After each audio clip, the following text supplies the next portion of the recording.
Hello friends, happy friendship day to everyone. आज हम लोग नया टॉपिक स्टार्ट कर रहे हैं, एक्सरे क्रिस्टलोग्राफी। एक्सरे क्रिस्टलोग्राफी क्या होता है? एक ऐसा एनालिटिकल टेक्निक है। With the help of this techniques we can reveal the 3D shape of the molecules like protein, DNA, various organic, inorganic compounds etcetera. ये एक टेक्निक के बारे में हो गया कि ये technique with the help of this technique which is most commonly use to reveal the 3D shape. लेकिन हम लोगों को पहले ये समझ लेते हैं कि 3D शेप जानना क्यों है। ठीक है, किसी भी मॉलिक्यूल्स, यहाँ पे अभी हम लोग एग्जांपल लेते हैं प्रोटीन का। जो प्रोटीन का फंक्शन होता है, it is depend upon the folding of that molecules और the 3D shape of that molecules. Correct folding, उसका करेक्ट 3D ओरिएंटेशन कैसा होता है, उसके ऊपर में उस प्रोटीन का फंक्शन डिपेंड होता है।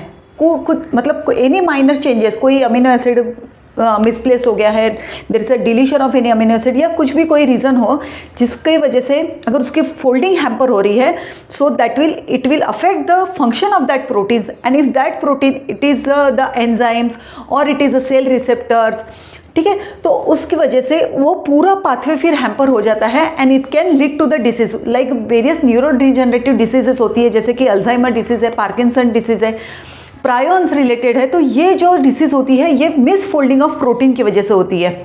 ठीक है, अभी हम लोगों को अगर उस डिसीज़ के बारे में समझना है कि किस वजह से ये डिसीज़ हुआ है, अगर हमें उसका और कोई डिसीज़ है जिसका हमें ड्रग डिज़ाइन करना है, ठीक है, इन सभी चीज़ों के लिए उसका 3D शेप जानना बहुत ज़रूरी होता है। ये अगर हो गया biological system, but in the material science, catalyst engineering और एग्रोकेमिकल इंडस्ट्रीज़, फार्मास्यूटिकल इंडस्ट्रीज़, बहुत सारे इसके एप्लीकेशंस हैं कि जहाँ पे हम लोग 3D shape of the molecules, by knowing the 3D shape of the molecules, we can use it for the research purpose or drug developments or agrochemicals, and so many applications are there.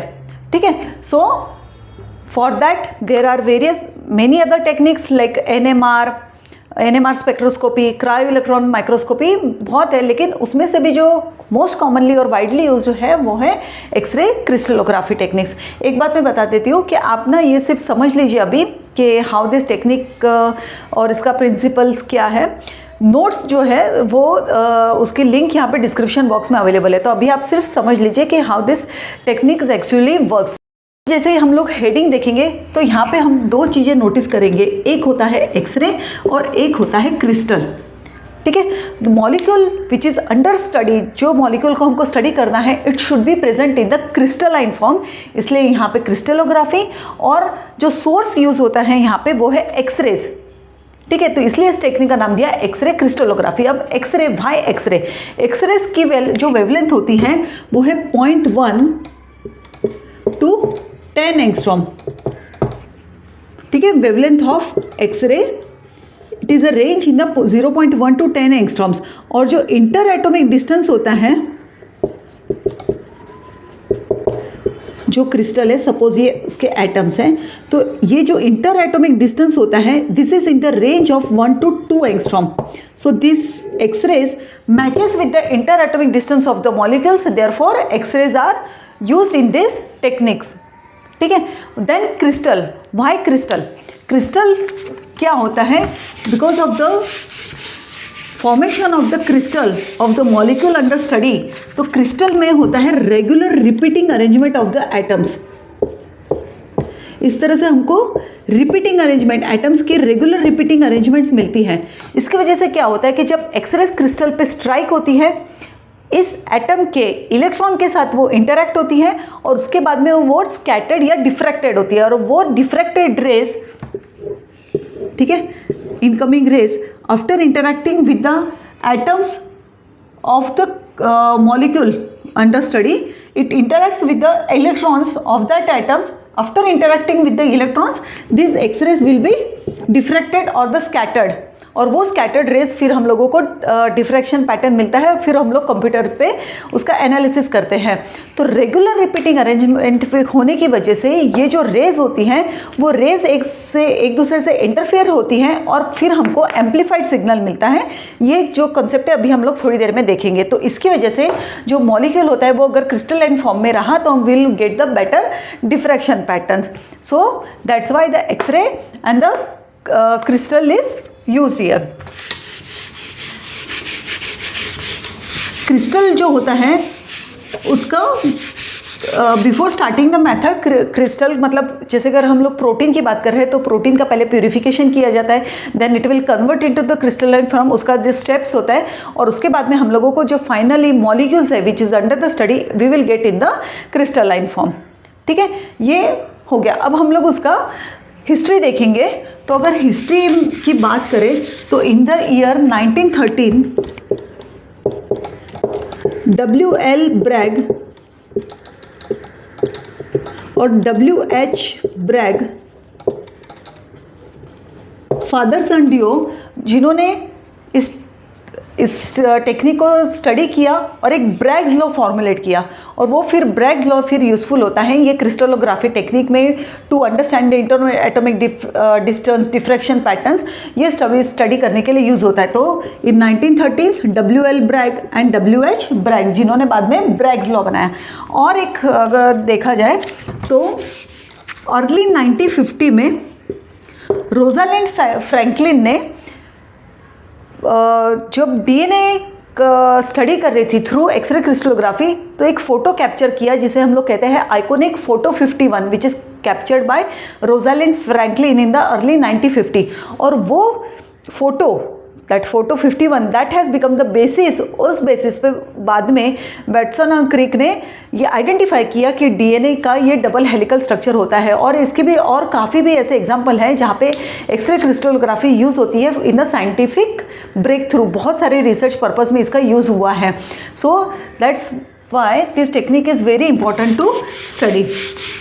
ठीक है, अब हम लोग इसका principal देखते हैं। तो principal पहले समझ लेते हैं कि principle how this technique works, और उसके बाद में हम लोग इसका इंस्ट्रूमेंटेशन देखेंगे। ठीक है, सो पहले हम लोग समझ लेते हैं कि अभी हमने जस्ट क्या कहा कि जो molecule which is under the study it is present in the crystalline form.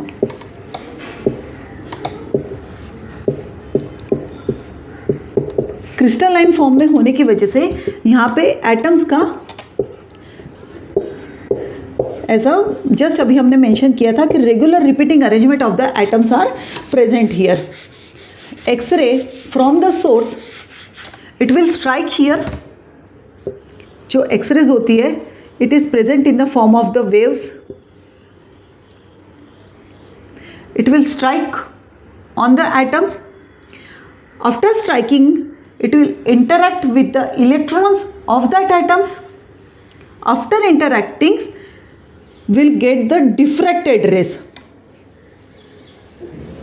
और ये जो डिफ्रैक्टेड रेज है उसके बेसिस पे हम लोगों को डिफ्रैक्शन पैटर्न मिलता है, और वो डिफ्रैक्शन पैटर्न डिपेंड करता है atomic arrangement of that molecules. हर एक मॉलिक्यूल्स का एटॉमिक अरेंजमेंट स्पेसिफिक होता है, इसलिए हम लोगों को स्पेसिफिक डिफ्रैक्शन पैटर्न मिलता है, और फिर on the basis of that we can further reveal the 3D shape of the molecules by using the diffraction data। ठीक है, तो इस तरह से मतलब यहाँ पे इंसिडेंट रेज आ रही है and then will get the diffracted rays. जो डिफ्रैक्टेड रेज होती है if they are in phase, in phase का मतलब क्या होता है, ये जो वेव्स है two waves, so crest matches with the crest of another wave, crest of one wave matches with the crest of another wave after diffractions, so will get the constructive interference, और जो diffraction pattern मिलेगा उसमें हमको मिलता है bright spot। ठीक है, मतलब crest of one wave matches with the crest of another after diffractions, तो ये सिग्नल एम्पलीफाई होगा, एम्पलीफाई होने के से मिलते हैं we will get the constructive interference, और कंस्ट्रक्टिव इंटरफेरेंस से फिर हम लोगों को मिलेगा bright spot on the diffraction patterns. If crest of one wave matches with the another, जैसे अगर रिवर्स तो ये it will cancel each other, will get the destructive interference and the dark spot on the diffraction pattern. So इस तरह से हम लोगों को सपोज एक साइड मॉलिक्यूल्स हैं, एक्सरे से हमने किया तो इस साइड्स का हम लोगों को डिफ्रैक्शन पैटर्न मिलेगा, ठीक है, which is having the bright spot and the dark spot depending upon this principle, ठीक है। और फिर वो उस डिफ्रैक्शन पैटर्न को हम लोग स्टडी करेंगे। बट अब क्या हुआ, ये सपोज इस मॉलिक्यूल ये क्रिस्टल है, मैं इसका स्टडी कर रही हूँ, अब यहाँ से एयर वेव्स आ रही है और मुझे जो इमेज मिलेंगी this side, but 3D shape मतलब होता है वो कम, हमें तो कंप्लीट मॉलिक्यूल चाहिए, मतलब पिक्चर भी हम लोगों को कंप्लीट चाहिए। अगर कोई जैसे स्टैचू है तो स्टैचू को हमको अगर पूरा देखना है तो हम लोग पूरी तरफ चारों तरफ से उसे देखते हैं ना, तो फिर हम लोगों को कंप्लीट उसका पिक्चर पता चलता है या उसका शेप पता चलता है।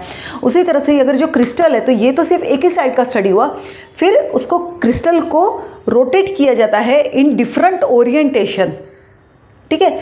In different orientations crystal will rotate and will get the multiple diffraction patterns. Then by collecting the data from all diffraction patterns, there is a software in the computer systems, and by using the software then finally we will reveal the 3D shape of the molecules, ठीक है। This is the principle.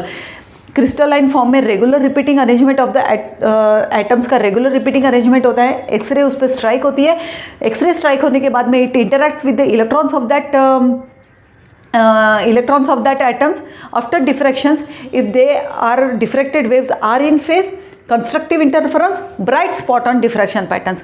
If they are out of phase, it will cancel each other and we will get the dark spot.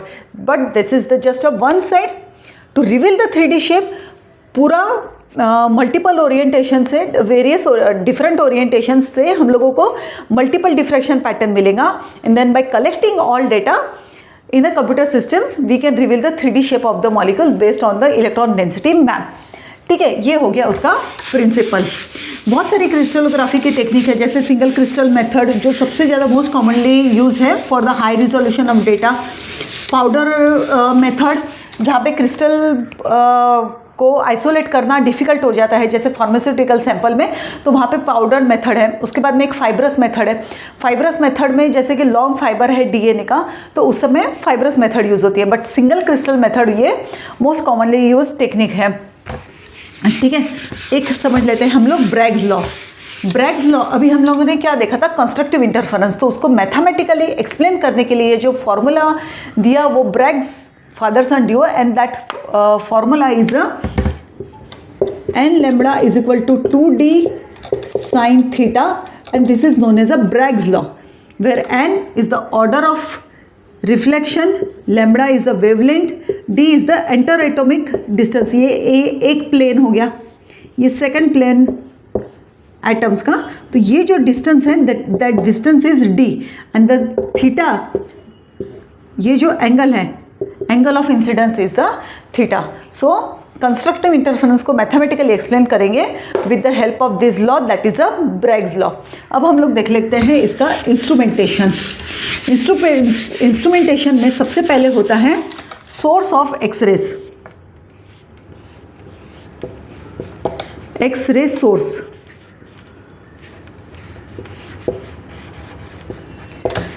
यहाँ पे क्या होता है, metal target, कोई एक metal target होता है, most commonly is the copper. इस मेटल टारगेट पे हाई इलेक्ट्रॉन्स जो हाई स्पीड में उसके ऊपर बम्बार्डिंग होती है, ठीक है। High speed electrons will bombard on the metal target which is mostly the copper. After bombarding on this metal target we will generate the X-ray, ठीक है। सो इस तरह से यहाँ पे एक्सरे जनरेट होती है। This generated X-ray then it will pass through collimator.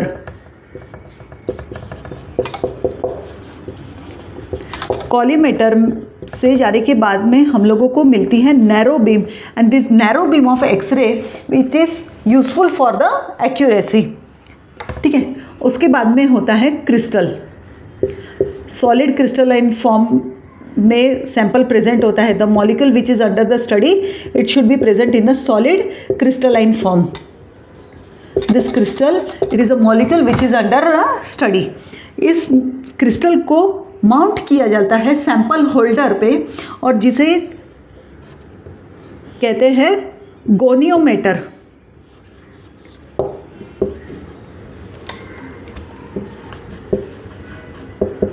Goniometer ये क्या करता है, रोटेट करता है क्रिस्टल को। तो हम लोगों को डिफरेंट ओरिएंटेशन पे we will get the multiple pictures. जैसे कि मैंने हमने कहा था ना कि कंप्लीट 3D शेप रिवील करना है तो हम लोगों को काफ़ी डिफ्रेक्शन पैटर्न लगेंगे, तो गोनियोमीटर इस क्रिस्टल को रोटेट करता है, ठीक है। After passing through this will get the diffraction pattern on the detector. These are the diffracted rays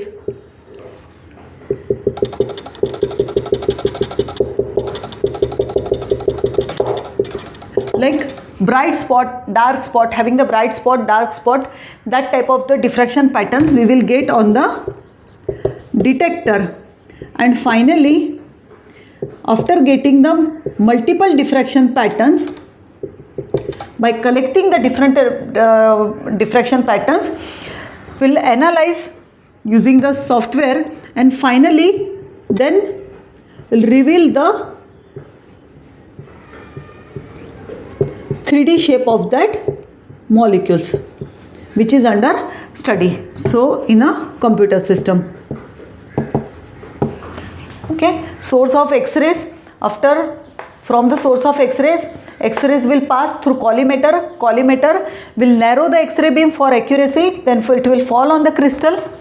Crystal, it is mounted on the sample holder or goniometer, which will rotate the crystal to get the various diffraction patterns. On the detector, we will get the diffraction patterns, and then finally we will analyze the shape of the molecules in the computer system. And for the applications, we in the beginning of this lectures we had mentioned all the applications like the drug design, drug targeting, enzyme substrate interactions, on in the material science, agrochemical industry, pharmaceutical industries, to understand the various neurodegenerative diseases, Alzheimer, Parkinson diseases, prions generated. So for all this purpose, understanding the 3D shape of the molecules or the complete exact shape of the molecule is important, and for that most commonly used technique is the X-ray crystallography. Okay, so I hope you are liking the video. If you are liking, please like, share and subscribe. Thank you.